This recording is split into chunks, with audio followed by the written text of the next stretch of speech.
Je vais parler donc de cette communauté d'église, une maison et une école de communion. La première, première idée, ce sera une question de grammaire sur fondé avec un R et fondé avec un Z. Pourquoi j'ai dit ça? Mais parce que à qui je parle? À qui je parle? Je parle d'abord à des chrétiens qui prennent au sérieux leur appartenance à l'Église, à l'Ecclésia, c'est-à-dire, je parle à des gens qui ont été appelés.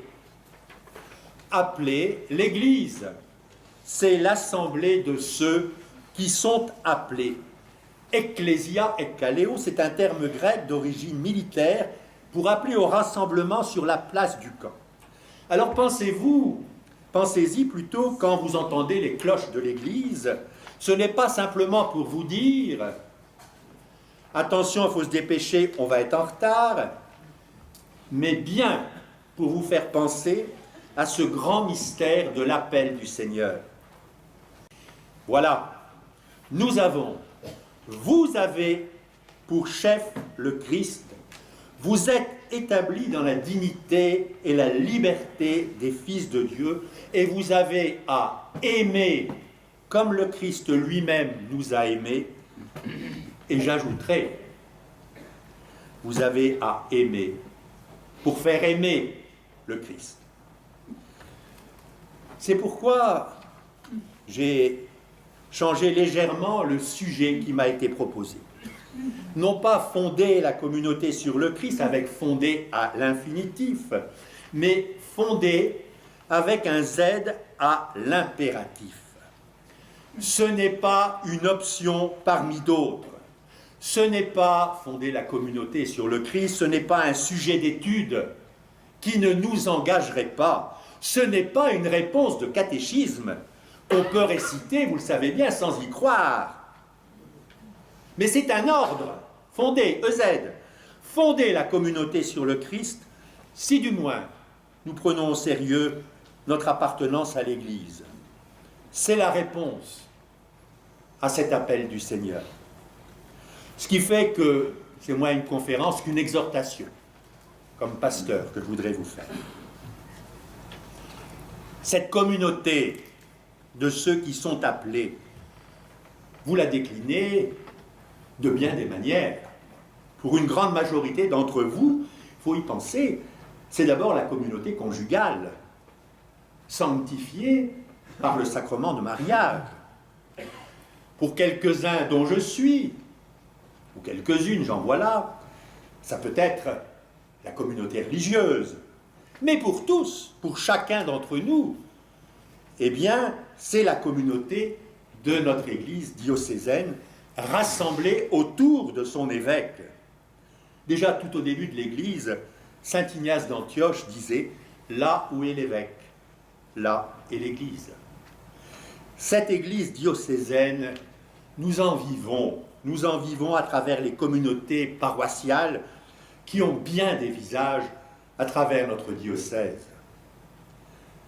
Grande, petite, dynamique, vieillissante, riches en moyens ou très pauvres, presque dans l'indigence, avec de solennelles et belles liturgies, suivies par un peuple nombreux, ou au contraire, et je l'ai connu, des petites communautés rurales d'une vingtaine de personnes, à la voix chevrotante autour d'un harmonium désaccordé.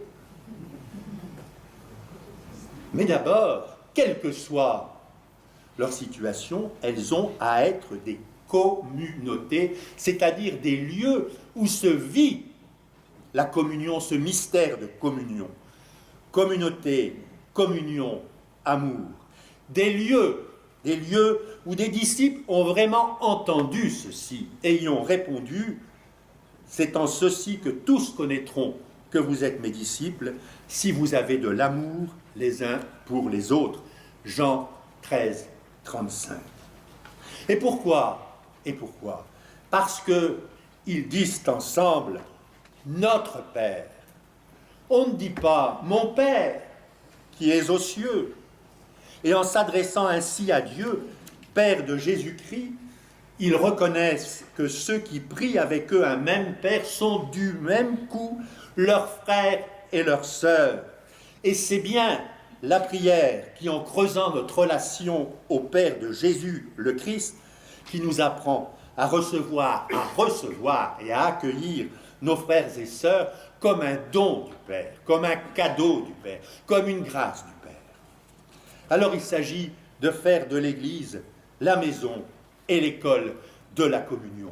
Et là, je reprends un terme que notre Saint-Père, le pape, le bienheureux Jean-Paul II nous avait adressé au début du nouveau millénaire, nous y sommes toujours, c'est le 6 janvier 2011.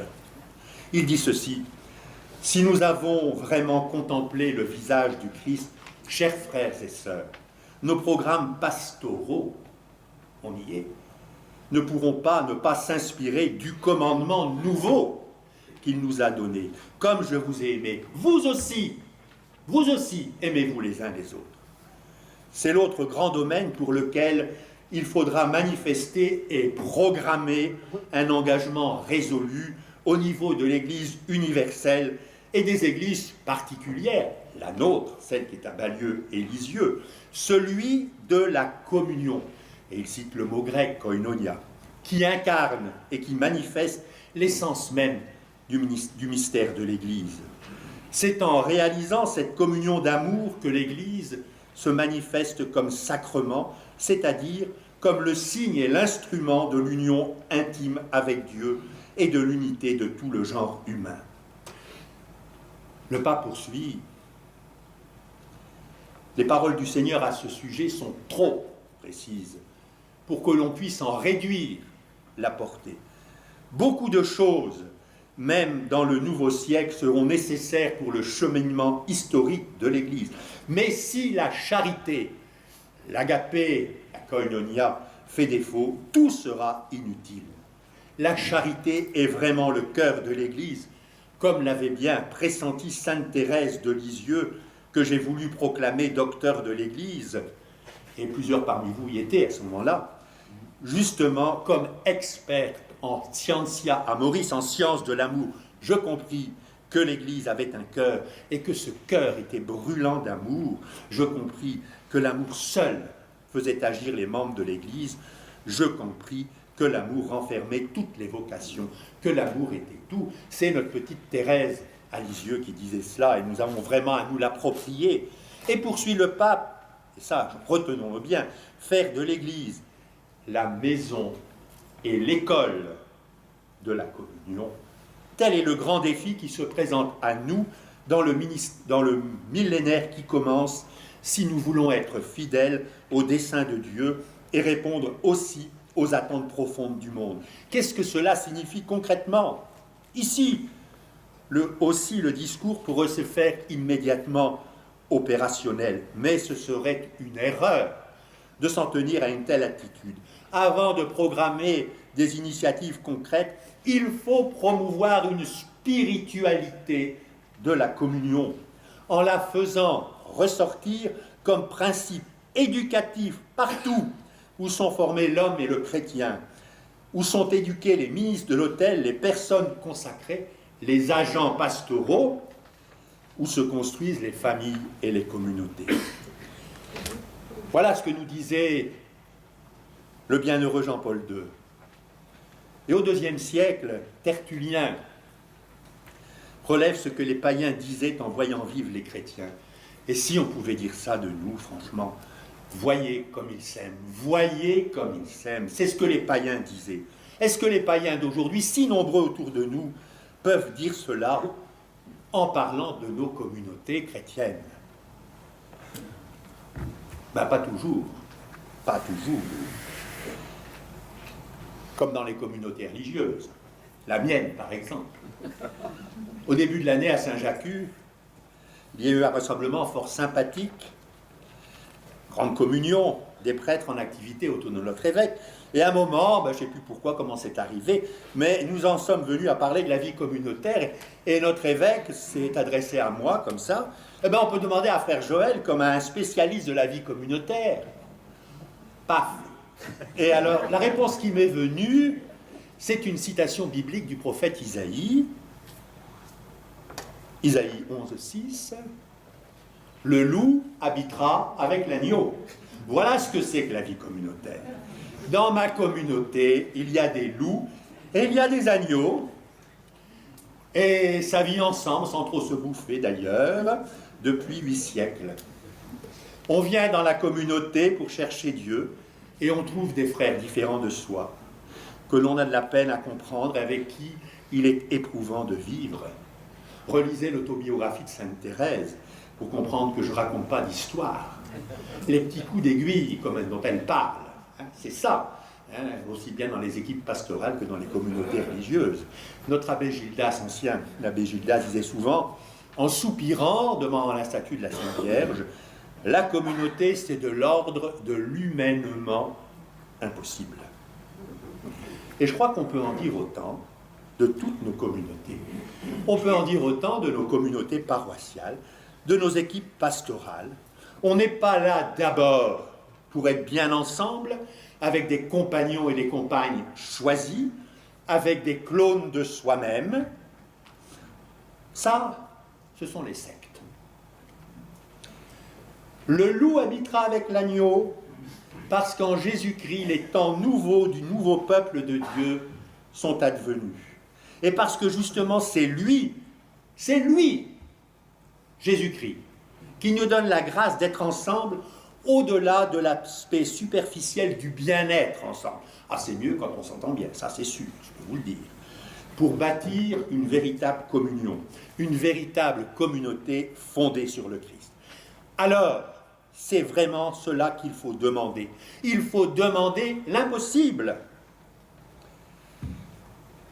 Ma devise d'abbé, c'est une prière de saint Augustin.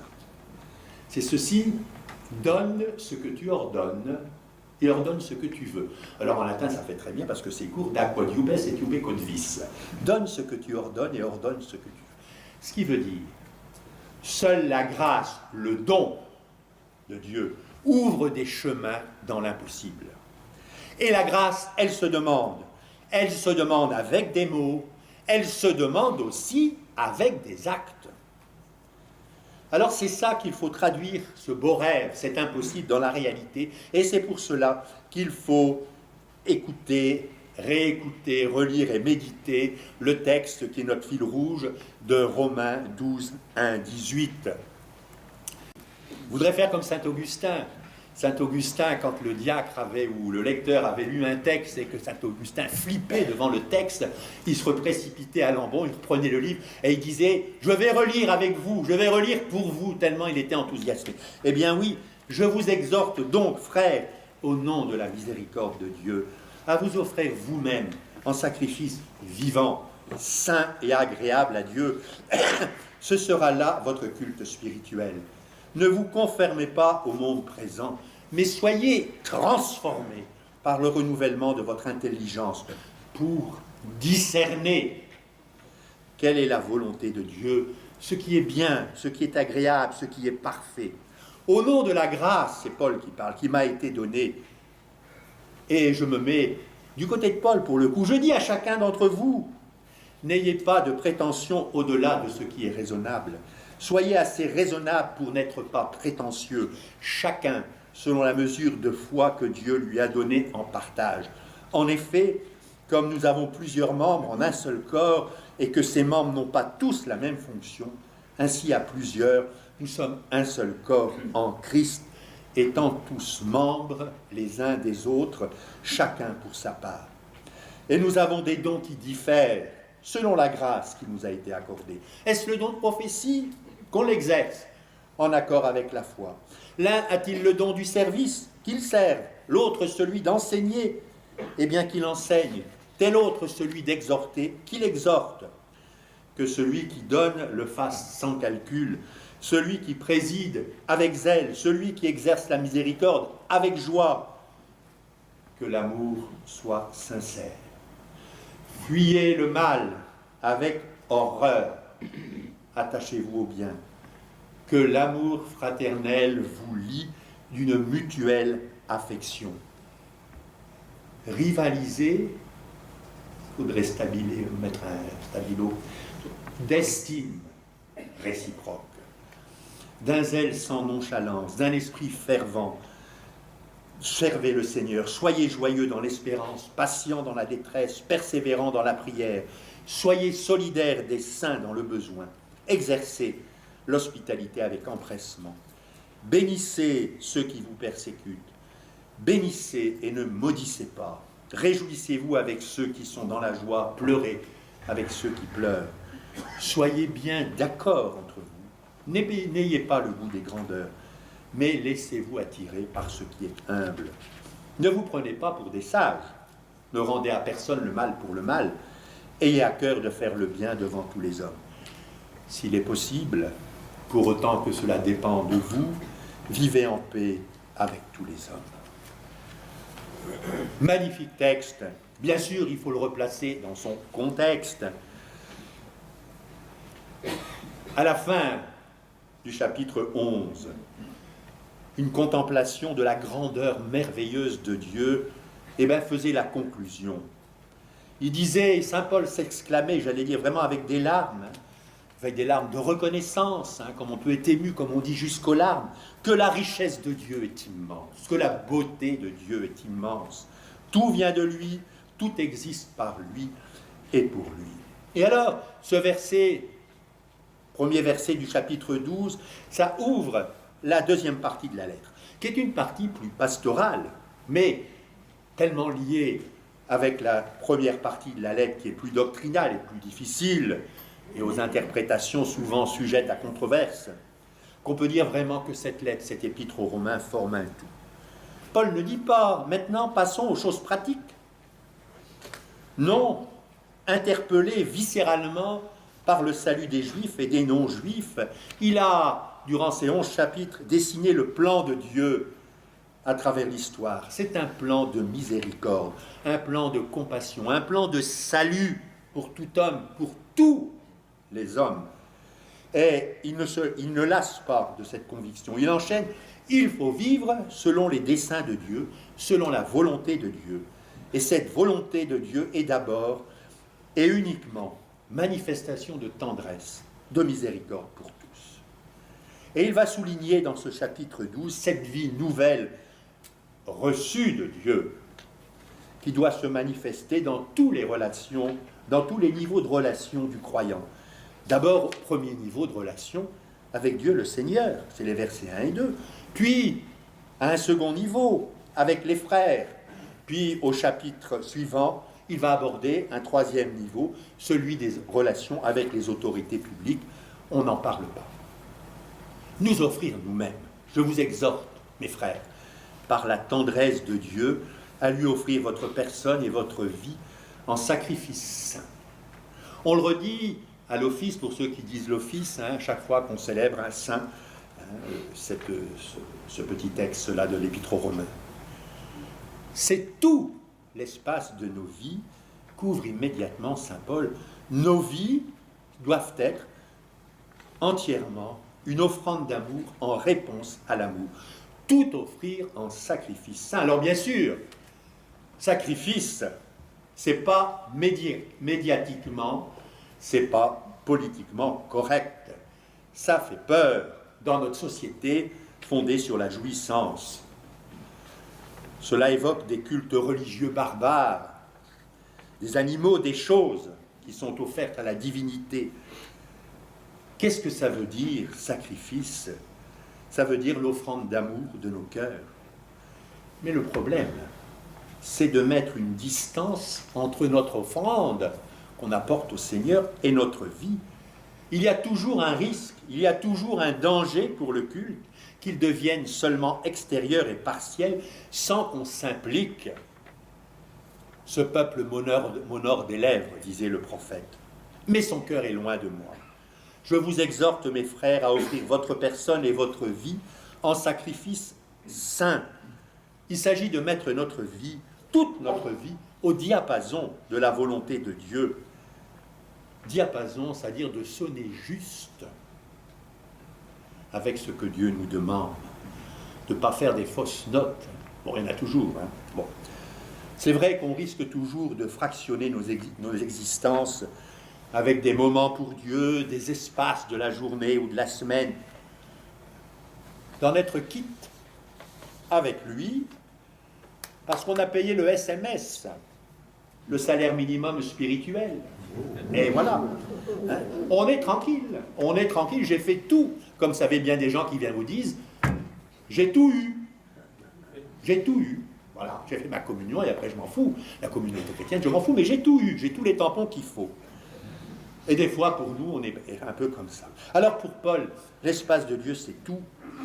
Il s'agit ni plus ni moins de maintenir constamment le cap sur Dieu, en semaine comme le dimanche, dans le quotidien d'une vie de prêtre, d'une vie de famille, dans une vie de professionnel, de retraité, une vie d'enfant, une vie marquée par la maladie ou en la pleine forme.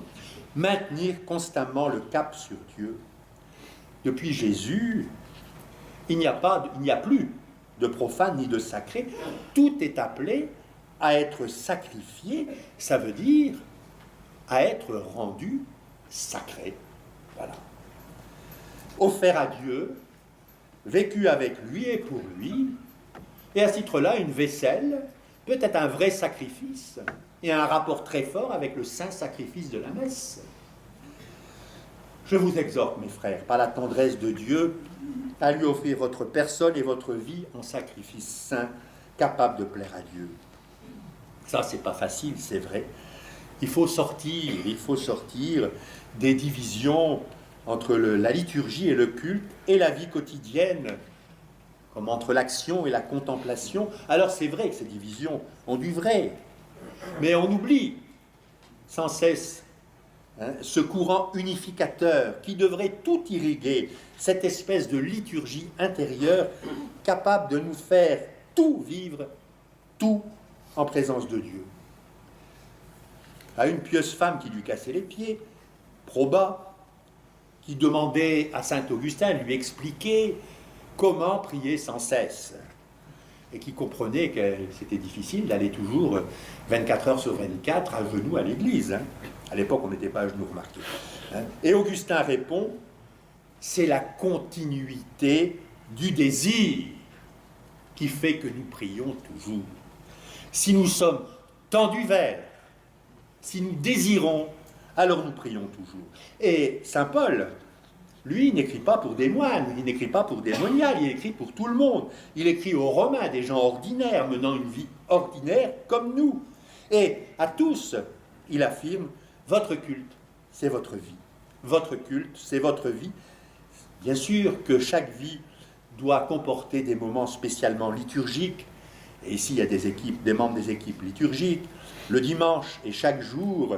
Mais pour être mieux et constamment liturgique, ces moments privilégiés, c'est en quelque sorte pour nous relancer à chaque moment de notre vie. C'est facile, mais si on a compris cela, eh bien, il s'agit de le mettre en œuvre. Seul l'amour peut nous, seul le désir amoureux, peut nous pousser constamment à rechercher la pensée de Dieu sur ce que nous sommes en train de faire. Alors cela va modifier nos relations fraternelles.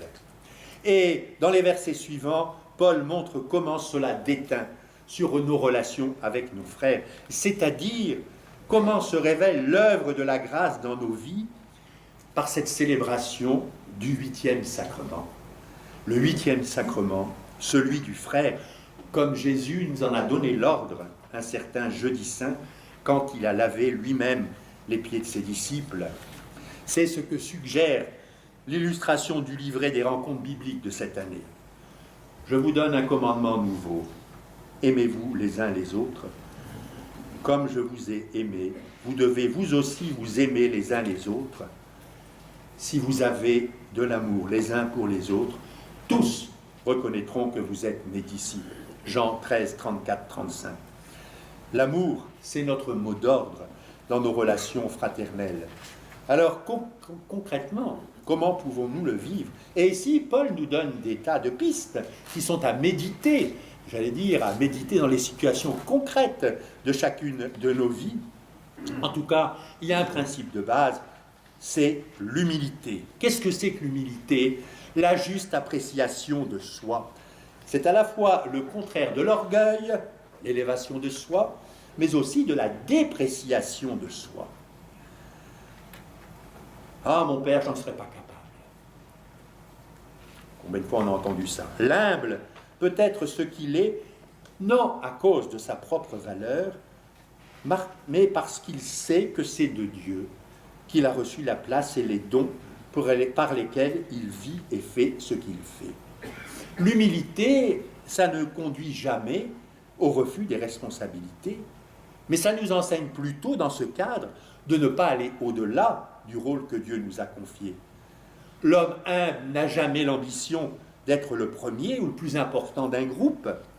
S'il le devient, il sait qu'il le doit non à lui-même, mais à la grâce de Dieu seul. Pour lui, se considérant lui-même, et il faut toujours se rappeler ce que dit Jésus, il se voit digne de la dernière place plutôt que de la première, comme Jésus. Alors, après ce principe de base, il y a une réalité à prendre en compte, c'est la volonté divine de la diversité, aussi doué et complet que puisse paraître un homme. Personne dans le corps du Christ ne peut prétendre posséder tous les dons et cumuler toutes les fonctions. Et c'est ce que dit Paul. Dieu a disposé le corps de manière à ce que ses parties les plus faibles soient nécessaires aux plus fortes.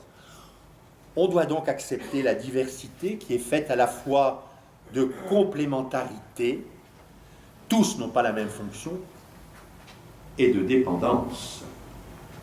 J'ai besoin de toi. J'ai besoin d'eux pour la réalisation même des projets que Dieu nous met à cœur. C'est la pratique. C'est dans la pratique de cette réalité qu'apparaît le plus nettement dans l'Église la soumission ou l'obéissance de chacun au seul chef et à la seule tête possible, c'est-à-dire Jésus-Christ le Seigneur. Ça demande aussi une volonté. Une volonté, il faut être sérieux, il faut être appliqué dans l'exercice de ses responsabilités. Et saint Paul, dans le texte, va décliner 7 activités, les prophètes, etc. Et pour chacune d'elles, Paul indique l'attitude qui doit présider au service rendu ou au ministère exercé. Son objectif, au travers de ces exhortations, c'est de montrer que l'on ne remplit bien son rôle, que l'on ne sert bien les autres qu'à condition d'être entier, d'être sérieux, d'être appliqué, d'être fidèle à la tâche qui nous est confiée. Et donc, ce sont des attitudes aussi qui vont être inspirées par l'amour. C'est le mot d'ordre que le Seigneur a laissé aux siens. Et Paul peut décliner dans un florilège d'exhortations tous les tons et toutes les nuances qu'il peut prendre selon le public auquel il est appelé à se manifester. L'authenticité, l'horreur du mal, l'attachement fort au bien, l'affection, la tendresse fraternelle, la considération mutuelle, le zèle, l'enthousiasme, la ferveur d'esprit, le service volontaire, la joie de l'espérance, l'endurance dans l'épreuve, la persévérance dans la prière, la solidarité, la générosité pratique, l'hospitalité. Tous des thèmes que vous avez, je veux dire, à méditer, à reprendre pour vous dans les situations où vous êtes. Et enfin, dans la vie sociale, il va nous dire, face aux ennemis, eh bien attention, l'amour ne se venge pas et ne souhaite pas le mal. Et Dieu sait si on a des ennemis. Il ne faut pas se voiler la face. Écoutons les radios. Ou la télé, que je ne regarde pas. Enfin, bon. Face aux heureux et aux malheureux de la terre, l'amour n'étant pas égocentrique, il doit savoir s'associer aux joies et aux souffrances des autres. Alors j'en termine, parce qu'il me reste 55 secondes, ce programme qui est exposé par Paul. Alors vous le connaissez bien sûr, mais pour lui, il ne s'agit pas de morale. Ce n'est pas de la morale qu'il nous fait. Ne tombons pas dans la morale. Il s'agit de mystique. C'est-à-dire, ça met en jeu nos relations, notre relation profonde au Dieu de Jésus-Christ. Frères et sœurs, ne croyez pas que vous n'êtes pas mystiques. Nous sommes tous des mystiques. Alors évidemment, on n'est pas un Saint Jean de la Croix. On n'est pas une Sainte Thérèse d'Avila ou une Sainte Thérèse de Lisieux. On n'est pas un Saint Joseph de Cupertino qui pouvait monter au ciel quand il était en extase. Hein, on n'est pas le Padre Pio qu'on a célébré cette semaine, dont la messe pouvait durer 3 heures. Bon. Mais il n'empêche, vous êtes les temples de l'Esprit Saint. Dieu habite en vous, la Sainte Trinité habite en vous, c'est ça la réalité. C'est ça la réalité de la foi. Et c'est pour ça que nous sommes vraiment des mystiques. Encore 1 minute pour vous dire un petit exemple. Mes parents, ma mère est morte maintenant, étaient des gens très simples, des ouvriers. Je n'ai jamais vu mes parents se disputer. Jamais. Tous les matins, ma mère s'assoyait sous les joues de mon père pour prendre le café au Lait du Nord. Et vous auriez demandé à mon père ou à ma mère de dire quelque chose de leur amour, zéro. Il n'a pas été capable de le dire. Pas capable de le dire. Ah ben, il s'aimait. Et bien c'est pareil pour nous. Dire des fois quelque chose de notre vie intense, intime de notre foi. On est souvent vraiment démunis. Et pourtant, dans notre foi, c'est vraiment une réalité. Nous sommes des mystiques. Nous avons à vivre cette grande réalité. Et c'est de cela, cette mystique de l'amour, d'abord en nous, l'amour de la Trinité, des trois, comme disait, j'oublie son nom. Voilà, Élisabeth de la Trinité, les trois qu'elle portait dans son cœur. Cet amour des trois, eh bien, vous avez à en vivre. Et en le faisant, frères et sœurs, si vous vivez de cette réalité-là, si vous essayez d'en prendre conscience, de l'admirer, d'admirer ce don de la grâce, eh bien, vous êtes missionnaire. Vous avez fondé votre vie sur le Christ, vous la fondez. Et ce faisant, vous fondez la communauté sur le Christ. La communauté, elle devient vraiment Église. Elle devient vraiment sacrement de ce royaume que Jésus nous a chargé d'annoncer. Je dirais bien Amen parce que c'est une prédication.